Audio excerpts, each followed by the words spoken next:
Hey honey bun, it is your sis XO Rocky and I am back with another video. If you are part of the bunny family, welcome back. I am so happy to have you. And if you are new here, welcome to my channel. On my channel, I make videos about natural hair, skin, nails, and health and wellness. Today's video will actually be outside of my typical topic range. This will be more of a story time type video. So if you are not part of the bunny family, go ahead and hit that subscribe button below and also turn on your notification bell so that every time I upload, you will be the first to know. So for today's video, I am going to do a video about my first experience with an earthquake. So I do have a My First series. Recently, I only was relating it to my first experiences with my hair, but I feel like my first can relate to any topic that I experienced for the first time that I can bring to you. So today we are going to be going over my first earthquake experience, and let me tell you, it was very traumatic.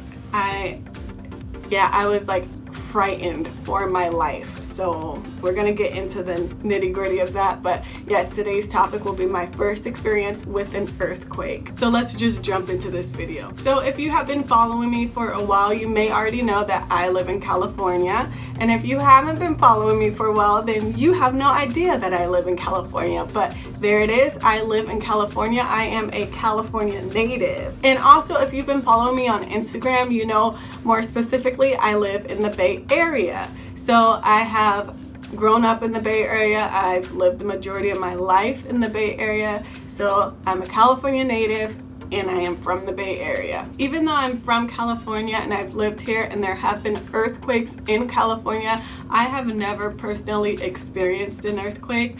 There have been mild earthquakes that I may have just not felt in my lifetime, but there has never been an earthquake that I can remember, that I can recall, that I could even tell you about. So this past week, this was the 4th of July weekend, and there were multiple earthquakes in Southern California. Now, I'm from the Bay Area, so had I not been traveling, I wouldn't have experienced this earthquake. But I happened to spend 4th of July weekend in Las Vegas. So while I was in Vegas, we felt the earthquake that was in Southern California. All my life I've known eventually I would experience an earthquake. Eventually I would be in an earthquake, but I just never expected it to happen outside of California. Like, mentally I was prepared and ready for it to happen in California. Like, I know the drill. I've been doing the drill since elementary school. I know what to do during an earthquake. But for some reason, with it happening outside of the state, I literally lost my mind. I was just so scared. I didn't even know what to do. It was, like I said in the beginning, very traumatic. So let me tell you what actually happened. So like I said, I spent the 4th of July weekend in Las Vegas. In Southern California, they were having multiple earthquakes, and on Saturday around 8 p.m. they had I think 7.1 magnitude earthquake, and it could be felt in multiple locations, and one of those locations was Las Vegas. So it was about 8 p.m. and at the time I was getting ready for dinner, and all of a sudden I just started feeling like I was swaying, and I thought to myself, oh my gosh, I thought I'm feeling dizzy, something's wrong with me. I'm like, I haven't even pre-gamed yet. Why am I already feeling like I'm dizzy and lightheaded? And then all of a sudden I started hearing hangers like kind of hitting each other and going back and forth. And then when I started looking around, I started seeing things move, and I'm like, hold up. It's not me, it's the building. I'm not moving, because it felt like I was on a boat. It was like a rocky back and forth kind of motion. So I kind of felt like I was going like this. I was like, oh my gosh, why am I so dizzy? So my first instinct was like disbelief. I was like, I'm in Las Vegas. This cannot be happening. Why am I experiencing an earthquake? And then my second thought was, Las Vegas isn't structurally created to withstand an earthquake. Like, how? Oh my gosh. And then I was like, I'm gonna die. I was like, they went from disbelief to Las Vegas not being built to withstand an earthquake to just me dying. That's like And within 3 seconds, that's how my thought process went. So I went to the window to look out the window because I wanted to see, were any of the buildings falling? Like, you know, I wanted to see what was going on. But when I looked out the window, I seen other people looking out the window too, but I couldn't really see any structural movement. Like I said, it was about 8 p.m. so it was around dusk time, so it wasn't super bright outside. I think had it been at a time where there was more daylight, I would have maybe been able to see the buildings actually swaying and moving, but because it was so dark, I couldn't see any movement. And then my second thought was, oh my gosh, I'm gonna die alone. Like, it wasn't the fact that I was just gonna die. It was the fact that no one was with me and I was gonna be by myself. So my boyfriend had just left and went to get his tennis shoes or shoes, sneakers, whatever. He went to go get some shoes, and while he was gone, that's when the earthquake happened. So he barely even felt it. He didn't even know what was going on. So I'm like frantic, like I'm alone. He's not with me. Where is he? So I'm like, okay, let me call him. So I call him and I don't have any service. So I'm like, oh my gosh, like he's gone. I'm alone. I'm gonna die by myself. And I'm like, I gotta call my mom. So then I tried to call my mom, but I didn't have any service. So the earthquake probably lasted 30 seconds, if that. It probably was less than 30 seconds, but for me, it felt like it was 5 freaking minutes. Like I literally went through the phase of disbelief, shock, death, then curiosity, and then panic, and then just let me just call everybody and tell them I love them. But then no one could answer. I just sat down and I was like, I ain't got nobody to talk to. I'm gonna just talk to God. So I was like, God, please protect me. Keep me safe. Keep me in your arms of protection. I know that you're in control of all things, and you're all I need right now. I'm just talk to you. So I literally just sat there praying, and that is how I got through the earthquake. I didn't have anyone to talk to. No one was answering the phone. Well, I didn't have service, but no one was answering the phone. My boyfriend left, and I just felt alone. I was afraid. I was out of my mind. So in that moment, when I started talking to God, I actually did feel comforted. Like the initial fear of like, I'm gonna die alone, this is the end for me, all of that kind of just like was like, I don't know, it just like faded away, and I just kind of mellowed out, and I just sat there, and I was like, I feel like in the face of death, like after going through all of the emotions I went through, and after, trying to call everyone and not having anyone answer, it was like, well, the only person or the only thing I have left is my Lord and Savior. And if I am gonna die, there's some things I need to, talk to him about and pray about. So I was like, let me get right with God. Let me just, have him comfort me through this moment of distress.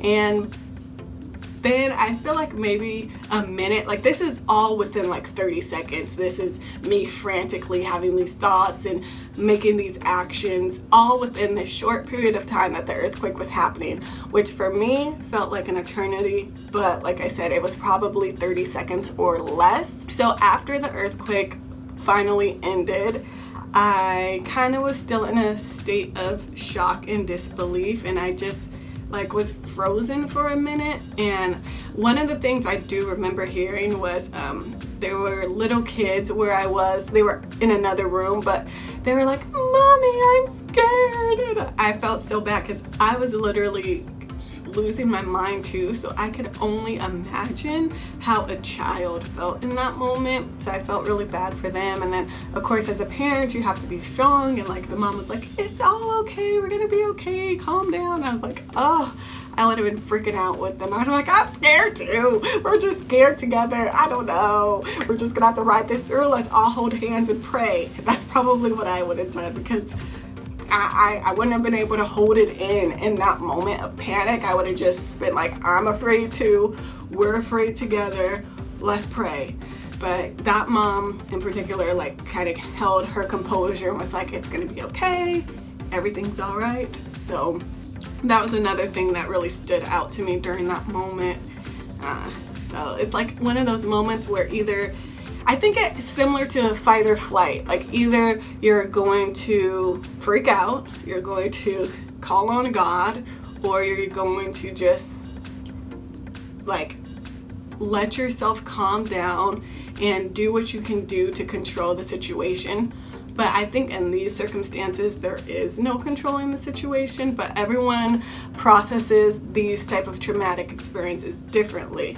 Like some of us panic and other people kind of just take control because that's just the way they work. So I don't think there's any wrong way to handle it, but that's just the way I experienced it. So comment below if you've ever experienced an earthquake. If you are a California native, even if you're not and you happen to have been in California or Las Vegas during the recent earthquakes, or if you have experienced other earthquakes from the past, please comment them below. Tell me your story because I really want to chit chat about this, because this is just like something I've never experienced and I don't ever want to experience again. To be honest with you, I would be okay if I get to live the rest of my life and never experience another earthquake. That would be totally fine with me. Just saying. So the thing is, I think California has this stigma of being like the only place that ever receives earthquakes. And the truth is we do get a lot of earthquakes. They're not all of large magnitude, but we do get, small little earthquakes that really could go unnoticed if there wasn't the technology that is able to identify when we get earthquakes. So yes, California is known for earthquakes. Like there's literally people who would never live in this state strictly because they don't want to be in an earthquake. And I can't really fault them for that. Like, I can understand the fear, but earthquakes happen outside of California. I think there has been an earthquake before in Atlanta. I know there's been an earthquake in Japan before, and there's been an earthquake in Mexico. And some of these earthquakes happened in locations where they didn't structurally build, or they didn't build structures to withstand the earthquakes. So they, buildings crumbled, people died in large magnitudes. So California isn't the only place that experiences earthquakes. I think at this point, with global warming and all of that, earthquakes can kind of happen anywhere. And I didn't even list all the places there have been earthquakes. I've only listed a few. So I don't want to encourage people to live in fear and never want to come to California because they don't want to experience an earthquake and live their life in a bubble thinking, oh, if I just stay over here, I'll never have to experience that in my life. Because I personally don't think life is meant to be lived in a bubble. I do think sometimes you have to put yourself out there, and that unfortunately involves risk. And with traveling, there's risk. With going to see other places, there's always going to be some type of risk, but I don't think this should make people not want to ever come to California, even just to visit, because they're afraid they might experience an earthquake. Because in any location there can be a natural disaster. In any location there could be something that could be harmful to you mentally, physically, emotionally. So I want to encourage all my followers, all my subscribers, all my honey bunnies to make sure you live your life to the fullest and do everything you can to just enjoy your life, because when things happen, they happen. You learn from it and you move on. And in my case, you make a whole story time about it. This was really an intense moment for me. And by the way, when my boyfriend did come back, I was like, oh my gosh, where were you? I was calling you. You weren't answering the phone. I was so scared. I thought I was going to die alone. And he was like, because he was only gone for 5 minutes or less. But within those 5 minutes, all hell broke loose. And like I said, he didn't really feel the earthquake or experience it. For whatever reason, he was one of those lucky few who was like, oh, there was an earthquake? Gosh, if only. I should have went with him.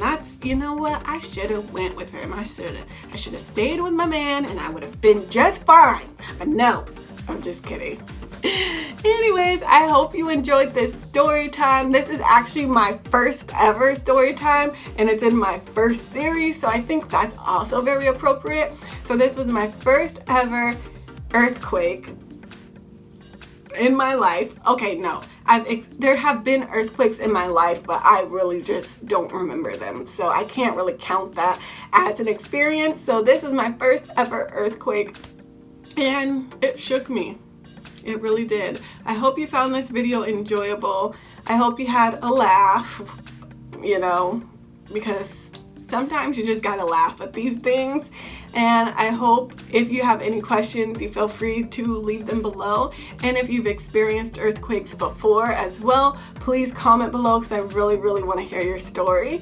Don't forget to like this video and share this video. And of course, subscribe because I would love to have you. But until next time, see ya.